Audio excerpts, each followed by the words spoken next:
Salam sejahtera Malaysia, Dunia Nadi Suara Rakyat bergema di channel ini. Akhirnya Perdana Menteri Datuk Seri Anwar Ibrahim membuka mulut dan akhirnya membuat kenyataan tentang titah adendum Najib Razak yang bukan main lagi sohor sekarang ini. Cerita di mana-mana media semua sosial semuanya tentang adendum Najib Razak yang ditunggang-tunggang oleh pihak-pihak yang berkenaan. Akhirnya PM buka cerita titah adendum tak pernah disorok, tapi inilah yang berlaku daripada Harapan Daily. Harapan Daily 11 Januari. Okey, anda boleh cari ini. Perdana Menteri menepati kata-katanya sebelum ini. Ini yang hanya akan mengulas perihal titah adendum selepas Mahkamah Rayuan memberi kata putus. Datuk Seri Anwar Ibrahim membuat pengakuan mengejut mendedahkan bahawa Peguam Negara ada menerima surat titah tambahan diraja dari Istana Pahang. Namun, beliau menegaskan ia bukan dihantar kepadanya maupun kepada ahli lembaga pengampunan. Katanya itu keadaan dia. Bukan kita sorok, kata Perdana Menteri Datuk Seri Anwar Ibrahim. Katanya, menurut beliau kini, semasa berucap di program Muhibah Madani pada hari ini. Jadi, itu keadaan dia, bukan disorok pun. Anwar menambah dalam satu mesyuarat yang dihadirinya, Peguam Negara telah menasihatkan Agong terdahulu bahawa baginda mempunyai budi bicara mutlak untuk membuat keputusan.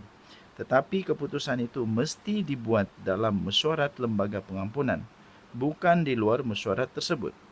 Dalam mesyuarat yang bertarikh 29 Januari tahun 2024, Lembaga Pengampunan Wilayah Persekutuan telah membuat keputusan untuk mengurangkan hukuman penjara terhadap Najib Razak daripada 12 tahun kepada 6 tahun serta mengurangkan dendanya daripada 210 juta kepada 50 juta sahaja.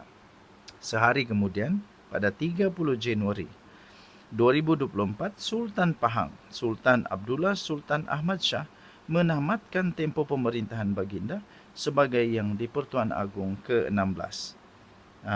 Tuan-tuan dan puan-puan yang dihormati sekalian, jadi itulah sebenarnya yang terjadi. Saya ulang sekali lagi. Perdana Menteri akhirnya cerita titah adendum tak pernah disorok, tapi ini sebenarnya yang berlaku. Beliau membuat pengakuan mengejutkan, mengejutkan. Ini sangat mengejutkan. Datuk Seri Anwar Ibrahim membuat pengakuan mengejut, mendedahkan bahawa Peguam Negara memang ada menerima surat titah tambahan diraja daripada Istana Pahang. Namun, beliau menegaskan ia bukan dihantar kepadanya maupun kepada ahli lembaga pengampunan. Itu kerana itu keadaan dia, kata Anwar, bukan kita sorok. Tuan-tuan dan puan-puan yang dihormati sekalian, saya tidak tahu undang-undang. Saya bukan lawyer, saya bukan hakim, saya bukan magistrate, bukan. Saya tidak tahu tentang undang-undang. Tapi anda sendiri nilailah. Apa yang disebut oleh Perdana Menteri Datuk Seri Anwar Ibrahim. Jadi Peguam Negara memang ada dapat, tapi bukan diserahkan kepada lembaga pengampunan. Jadi bagaimana keadaannya saya pun kurang pasti. Saya hanya bacakan berita itu, anda sendiri yang menilai. Tapi saya percaya lembaga pengampunan telah melaksanakan tugasnya dengan baik, dengan sesuai dengan kuasa yang ada padanya.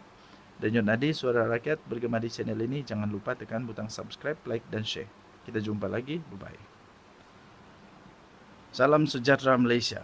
Ini satu berita paling mengejutkan pada hari ini. Anda bertuah mengetahui perkara ini. Disahkan Mahathir. Disahkan Mahathir meninggalkan Bersatu dan Perikatan Nasional. Ini betul-betul bikin terkejut. Habislah Muhyiddin kali ini. Habislah Perikatan Nasional kali ini. Mahathir tinggalkan Bersatu dan PN. Tapi jangan terkejut. Mahathir yang mana satu nanti kita dedahkan. Ini berita dia daripada Harapan Daily. 11 Januari. Tajuk dia, Mahathir Rais tinggalkan bersatu, PN, Mahathir Rais, bukan Tun Mahathir. Setiausaha bersatu. Ini setiausaha bersatu, geng. Setiausaha bersatu, bukan calang-calang orang. Ini bukan orang kampung dekat sebelah rumah saya ini, bukan. Tapi ini setiausaha bersatu, geng. Alamak. Kata bersatu kuat, mana kuatnya? Mana kuatnya? Tak kuat pun. Tak kuat pun. Ini kali ini setiausaha bersatu. Memang hancur bersatu kali ini. Setiausaha bersatu, Dr. Mahathir Mohamad Rais mengumumkan perletakan keahlian, bukan hanya jawatan, tapi perletakan keahlian parti. Dari parti itu berkuat kuasa serta-merta. Beliau turut juga melepaskan semua jawatannya dalam Bersatu dan Perikatan Nasional. Dia lepaskan semua jawatan. Pengunduran itu dimaklumkan melalui satu surat yang ditujukan kepada Datuk Dr. Razzie Jidin yang juga adalah Ketua Badan Pimpinan Bersatu dan Pengerusi PN Wilayah Persekutuan pada hari ini. Bukan main lagi Razzie Jidin sampai buat rakaman di belakang dia ada masjid. Kali ini dapat surat. Surat cinta yang tidak disenangi ni. Ini surat yang betul-betul bikin sakit hati. Saya dengan ini melepaskan jawatan selaku Setiausaha Bersatu Wilayah dan Setiausaha Perikatan Nasional Wilayah Persekutuan, serta juga mengumumkan peletakan keahlian dalam bersatu berkuat kuasa serta-merta. Demikian surat yang dikongsi kepada media. Mahathir adalah pemimpin bersatu yang lantang mengkritik rakan sekutunya kerana bersolidariti untuk Datuk Seri Najib Razak. Saya dah kata ada juga manusia yang masih bijak dengan bersatu. Bersatu ni, alih-alih bersatu kena fikir balik.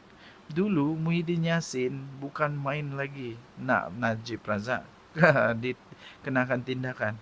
Tapi sekarang bersolidariti. Ini manusia paling bijak yang saya nampak hari ini, iaitu Mahathir Rais. Dia manusia bijak. Katanya sabitan dan hukuman 12 tahun bekas Perdana Menteri dalam kes SRC International menjadi peristiwa yang penting bagi Malaysia dan menyifatkan Perhimpunan Solidariti itu sebagai satu yang amat mengecewakan.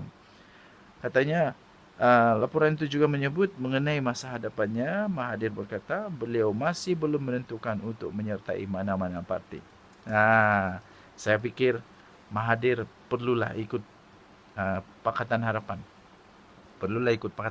Sebab Mahathir ni bijak. Tun Mahathir tak tahu bijak tak bijak, tapi Mahathir Rais ni bijak. Kalau dia orang bijak, patut bersama dengan parti yang bijak-bijak. Pakatan Harapan lah. Denyut Nadi, Suara Rakyat. Bergema di channel ini, jangan lupa tekan butang subscribe, like dan share. Malaysia kita punya. Cintai Malaysia aku, kita jaga kita. Kita jumpa lagi. Bye-bye.